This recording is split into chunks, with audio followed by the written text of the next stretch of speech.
আমি যখন ছোট ছিলাম খেলতে যেতাম মেঘের দলে। একদিন এক মেঘবালিকা প্রশ্ন করলো কৌতূহলে, এই ছেলেটা নাম কি রে তোর? আমি বললাম ফুসমন্তর। মেঘবালিকা রেগেই আগুন, মিথ্যে কথা, নাম কি এমন হয় কখনো? আমি বললাম নিশ্চয়ই হয়, আগে আমার গল্প শুনো।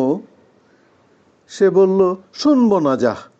সেই তো রানী, সেই তো রাজা, সেই তো একই ঢাল তলুয়ার, সেই তো একই রাজার কুমার, পক্ষীরাজে শুনবো না আর ওসব বাজে।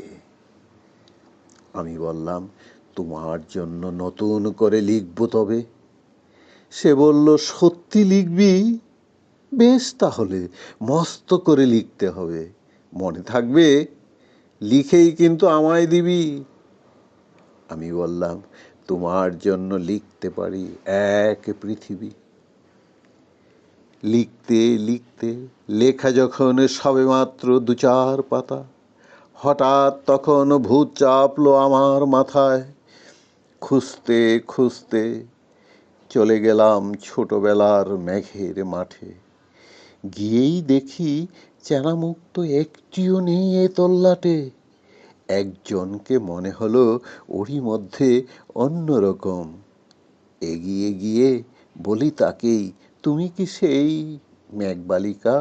তুমি কি সেই? সে বলেছে মনে তো নেই, আমারও সব মনে তো নেই। আমি বললাম তুমি আমায় লেখার কথা বলেছিলে। সে বলল সঙ্গে আছে, ভাসিয়ে দাও গায়ের ঝিলে। আর হ্যাঁ শোনো, এখন আমি মেঘ নই আর, সবাই এখন বৃষ্টি বলে ডাকে আমায়।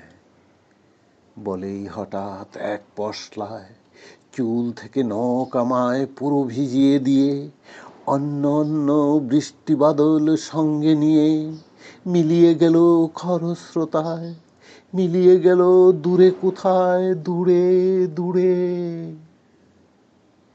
বৃষ্টি বলে ডাকে আমায়, বৃষ্টি বলে ডাকে আমায়, আপন মনে বলতে বলতে। আমি কেবল বসে রইলাম ভিজে একসা কাপড় জামায়, গাছের তলায় বসে রইলাম বৃষ্টি নাকি মেঘের জন্য। এমন সময় অন্য একটি বৃষ্টি আমায় চিনতে পেরে বলল, তাতে মন খারাপের কি হয়েছে, যাও ফিরে যাও, লেখো আবার। এখন পুরো বর্ষা চলছে, তাই আমরা সবাই এখন নানান দেশে ভীষণ ব্যস্ত। তুমিও যাও, মন দাও গে তোমার কাজে। বর্ষা থেকে ফিরে আমরা নিজেই যাব তোমার কাছে। এক পৃথিবী লিখব আমি, এক পৃথিবী লিখব বলে ঘর ছেড়ে সেই বেরিয়ে গেলাম। ঘর ছেড়ে সেই ঘর বাঁধলাম গহন বনে, সঙ্গী শুধু কাগজ কলম। একাই থাকবো, একাই দুটো ফুটিয়ে খাবো। দুয়েকে মুঠো ধুলোবালি যখন যারা আসবে মনে তাদের লিখব, লিখেই যাব।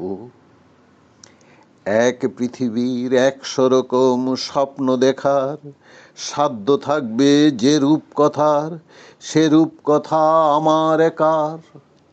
ঘাড় গুজে দিন লিখতে লিখতে, ঘাড় গুজে রাত লিখতে লিখতে, মুছেছে দিন মুছেছে রাত।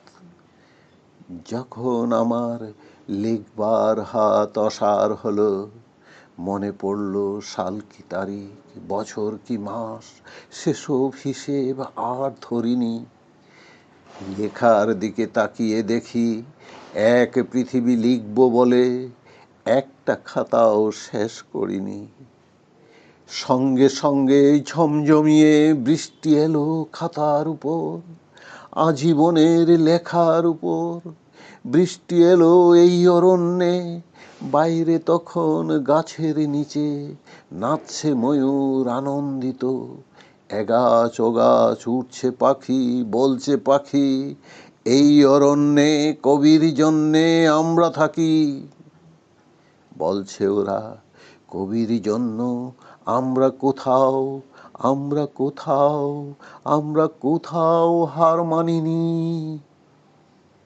কবি তখন কুটির থেকে তাকিয়ে আছে অনেক দূরে, বনের পরে, মাঠের পরে, নদীর পরে, সেই যেখানে সারা জীবন বৃষ্টি পড়ে বৃষ্টি পড়ে, সেই যেখানে কেউ যায়নি, কেউ যায় না কোনো দিনই। আজ সে কবি দেখতে পাচ্ছে সেই দেশে সেই ঝর্ণা তলায় এদিক ওদিক ছুটে বেড়ায় সোনায় মোরা মেঘ হরিণী, কিশোর বেলার সেই হরিণী।